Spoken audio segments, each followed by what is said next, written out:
السلام علیکم۔ شفق YouTube channel کے ساتھ میں ہوں آپ کی ہوسٹ مہرما۔ حضرت دحیہ کلبی رضی اللہ تعالیٰ عنہ نہایت خوبصورت تھے۔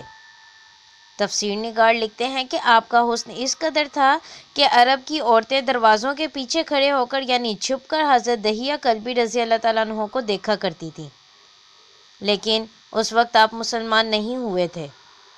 ایک دن سرور کونین تاجدار مدینہ حضرت محمد مصطفیٰ صلی اللہ علیہ وآلہ وسلم کی نظر حضرت دحیہ کلبی پر پڑی۔ آپ صلی اللہ علیہ وآلہ وسلم نے حضرت دحیہ کلبی کے چہرے کو دیکھا کہ اتنا حسین نوجوان ہے۔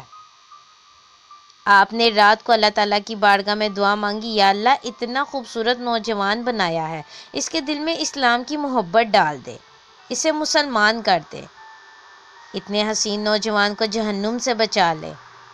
رات کو آپ نے دعا فرمائی، صبح حضرت دحیہ کلبی رضی اللہ تعالیٰ عنہ آپ صلی اللہ علیہ وآلہ وسلم کی خدمت میں حاضر ہو گئے۔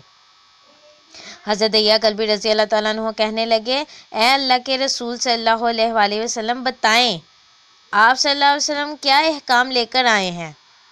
آپ صلی اللہ علیہ وآلہ وسلم نے فرمایا، میں اللہ کا رسول ہوں اور اللہ واحد ہے، اس کا کوئی شریک نہیں۔ پھر توحید و رسالت کے بارے میں حضرت دحیہ کلبی کو بتایا۔ حضرت دحیہ نے کہا، اللہ کے نبی، میں مسلمان تو ہو جاؤں، لیکن ایک بات کا ہر وقت ڈر لگا رہتا ہے۔ ایک گناہ میں نے ایسا کیا ہے کہ آپ کا اللہ مجھے کبھی معاف نہیں کرے گا۔ آپ صلی اللہ علیہ وآلہ وسلم نے فرمایا، اے دحیہ بتا تو نے کیسا گناہ کیا ہے؟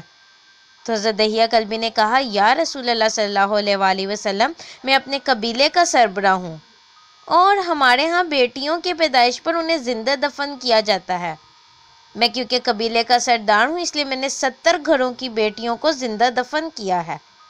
آپ کا رب مجھے کبھی معاف نہیں کرے گا۔ اسی وقت حضرت جبرائیل امین علیہ السلام حاضر ہوئے۔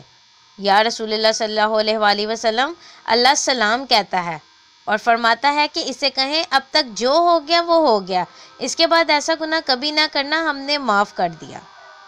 حضرت دحیہ آپ کی زبان سے یہ بات سن کر رونے لگے۔ آپ صلی اللہ علیہ وآلہ وسلم نے فرمایا، دحیہ اب کیا ہوا ہے، کیوں روتے ہو؟ حضرت دحیہ کلبی کہنے لگے، یا رسول اللہ صلی اللہ علیہ وآلہ وسلم، میرا ایک گناہ اور بھی ہے جسے آپ کا رب کبھی معاف نہیں کرے گا۔ آپ صلی اللہ علیہ وآلہ وسلم نے فرمایا، دحیہ کیسا گناہ بتاؤ؟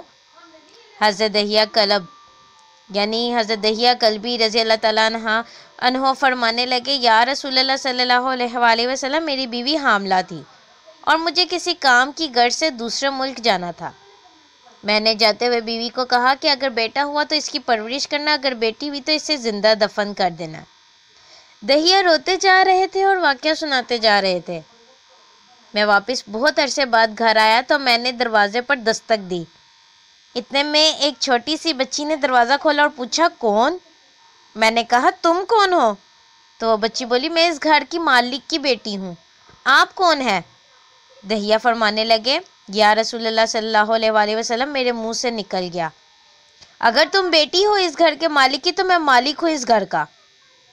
یا رسول اللہ، میرے منہ سے یہ بات نکلنے کی دیر تھی کہ چھوٹی سی اس بچی نے میری ٹانگوں سے مجھے پکڑ لیا اور بولنے لگی، بابا بابا بابا، آپ کہاں چلے گئے تھے؟ بابا، میں کس دن سے آپ کا انتظار کر رہی ہوں۔ حضرت دحیہ کلبی روتے جا رہے ہیں اور فرماتے ہیں، اے اللہ کے نبی، میں نے بیٹی کو دھکا دیا اور جا کر بیوی سے پوچھا، یہ بچی کون ہے؟ بیوی رونے لگ گئی اور کہنے لگی، دحیہ یہ تمہاری بیٹی ہے۔ یا رسول اللہ، مجھے ذرا ترس نہ آیا، میں نے سوچا میں قبیلے کا سردار ہوں، اگر اپنی بیٹی کو دفن نہ کیا تو لوگ کیا کہیں گے؟ ہماری بیٹیوں کو دفن کرتا رہا اور اپنی بیٹی سے پیار کرتا ہے۔ حضرت دحیہ کی آنکھوں سے اشک زاروں کے تار نکلنے لگے۔ یا رسول اللہ، وہ بچی بہت خوبصورت، بہت حسین تھی، میرا دل کر رہا تھا اسے سینے سے لگا لوں، پھر سوچتا تھا کہیں لوگ بعد میں یہ باتیں نہ کہیں کہ اپنی بیٹی کی باری آئی تو اسے زندہ دفن کیوں نہیں کیا۔ میں گھر سے بیٹی کو تیار کروا کر نکلا تو بیوی میرے پاؤں پڑ گئی۔ دحیہ نے یعنی میرے پاؤں پڑ گئی اور کہا، دحیہ نہ مارنا اسے، دحیہ یہ تمہاری بیٹی ہے، ماں تو آخر ماں ہوتی ہے۔ میں نے بیوی کو پیچھے دھکا دیا اور بچی کو لے کر چل پڑا۔ رستے میں میری بیٹی نے کہا، بابا مجھے نانی کے گھر لے کر جا رہے ہیں۔ بابا کیا مجھے کھلونے لے کر دینے جا رہے ہیں؟ بابا ہم کہاں جا رہے ہیں؟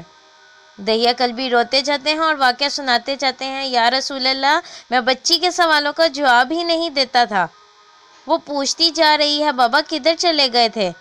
کبھی میرا منہ چومتی ہے، کبھی بازو گردن کے گرد دے دیتی ہے، لیکن میں کچھ نہیں بولتا۔ ایک مقام پر جا کر میں نے اسے بٹھا دیا اور خود اس کی قبر کھودنے لگ گیا۔ آقا کریم صلی اللہ علیہ وآلہ وسلم دہیا کی زبان سے واقعہ سنتے جا رہے ہیں اور روتے جا رہے ہیں۔ میری بیٹی نے جب دیکھا کہ میرا باپ دھوپ میں سخت کام کر رہا ہے تو اٹھ کر میرے پاس آئی۔ اپنے گلے میں جو چھوٹا سا دوپٹہ تھا وہ اتار کر میرے چہرے سے ریت صاف کرتے ہوئے کہتی ہے، بابا دھوپ میں کیوں کام کر رہے ہیں؟ چھاؤں میں آ جائیں۔ بابا یہ کیوں کھود رہے ہیں اس جگہ کو؟ بابا گرمی ہے، چھاؤں میں آ جائیں۔ اور ساتھ ساتھ میرا پسینہ اور مٹی صاف کرتی جا رہی ہے، لیکن مجھے ترس نہ آیا۔ آخر جب قبر کھود لی تو میری بیٹی پاس آئی، میں نے دھکا دے دیا، وہ قبر میں گر گئی اور میں ریت ڈالنے لگ گیا۔ بچی ریت میں سے روتے ہوئے اپنے چھوٹے چھوٹے ہاتھ میرے سامنے جوڑ کر کہنے لگی، بابا میں نہیں کھیلتی کھلونے سے، بابا میں نہیں جاتی نانی کے گھر، بابا میری شکل پسند نہیں تو میں کبھی نہیں آتی آپ کے سامنے، بابا مجھے ایسے نہ مارے۔ یا رسول اللہ صلی اللہ علیہ وآلہ وسلم، میں ریت ڈالتا گیا، مجھے اس کی باتیں سن کر بھی ترس نہیں آیا۔ میری بیٹی پر جب مٹی مکمل ہو گئی تو اس کا سر رہ گیا، تو میری بیٹی نے میری طرف سے توجہ ختم کی اور بولی، اے میرے مالک، میں نے سنا ہے تیرے ایک نبی آئے گا جو بیٹیوں کو عزت دے گا، جو بیٹیوں کی عزت بچائے گا، یا اللہ وہ نبی بھیج دے، بیٹیاں مر رہی ہیں۔ پھر میں نے اسے ریت میں دفنا دیا۔ حضرت دہیا کلبی رضی اللہ تعالیٰ عنہ واقعہ سناتے ہوئے بے انتہا روئے۔ یہ واقعہ جب بتا دیا تو دیکھا آپ صلی اللہ علیہ وآلہ وسلم اتنا رو رہے ہیں کہ آپ صلی اللہ علیہ وآلہ وسلم کی داڑھی مبارک آنسوؤں سے گیلی ہو گئی۔ آپ صلی اللہ علیہ وآلہ وسلم نے فرمایا، دہیا ذرا پھر سے اپنی بیٹی کا واقعہ سناؤ، اس بیٹی کا واقعہ جو مجھ محمد کے انتظار میں دنیا سے چلی گئی۔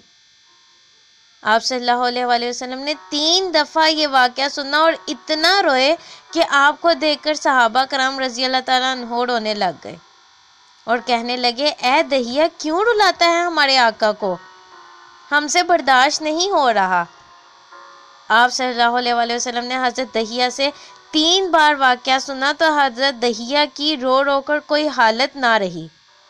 اتنے میں حضرت جبرائیل علیہ السلام حاضر ہوئے اور فرمایا، یا رسول اللہ صلی اللہ علیہ وآلہ وسلم، اللہ سلام کہتا ہے اور فرماتا ہے کہ اے محبوب صلی اللہ علیہ وآلہ وسلم، دہیا کو کہہ دیں، وہ اس وقت تھا جب اس نے اللہ اور آپ صلی اللہ علیہ وسلم کو نہیں مانا تھا، اب مجھ کو اور آپ کو اس نے مان لیا ہے تو دہیا کا یہ گناہ بھی ہم نے معاف کر دیا۔ اس کے بعد آپ صلی اللہ علیہ وآلہ وسلم نے فرمایا، جس نے 2 بیٹیوں کی کفالت کی، انہیں بڑا کیا، ان کے فرائض ادا کیے، وہ قیامت کے دن میرے ساتھ اس طرح ہوگا جس طرح شہادت کی اور 7 والی انگلی آپس میں ہے۔ جس نے 2 بیٹیوں کی پرورش کی اس کی یہ اہمیت ہے، تو جس نے 3 یا 4 یا 5 بیٹیوں کی پرورش کی اس کی کیا اہمیت ہوگی۔ بیٹیوں کی پیدائش پر گھبرایا نہ کریں، انہیں والدین پر بڑا مان ہوتا ہے، اور یہ بیٹیاں اللہ کی خاص رحمت ہوتی ہیں، کیونکہ اللہ تعالیٰ فرماتے ہیں کہ جب میں بہت خوش ہوتا ہوں تو ایک بیٹی پیدا کرتا ہوں، تو اس گھر سے اللہ تعالیٰ کتنے خوش ہوں گے جس کی 3 4 5 یا اس سے زیادہ بیٹیاں ہوتی ہیں۔ اپنے رب کی نعمتوں سے انکار نہ کریں، وہ اپنے ہر طرح کے روپ میں اس دنیا میں موجود ہے، بس ہمیں دیکھنے اور سوچنے کی ضرورت ہے۔ اللہ پاک ہمارے صغیرہ اور کبیرہ گناہوں کو معاف فرمائے اور بیٹیوں کی عزت و شرموں کو محفوظ رکھے، الہی آمین۔ اس طرح کی مزید اسلامی ویڈیو سننے کے لیے شفق یوٹیوب چینل کو لائک اور سبسکرائب کرنا مت بھولیں۔ شکریہ۔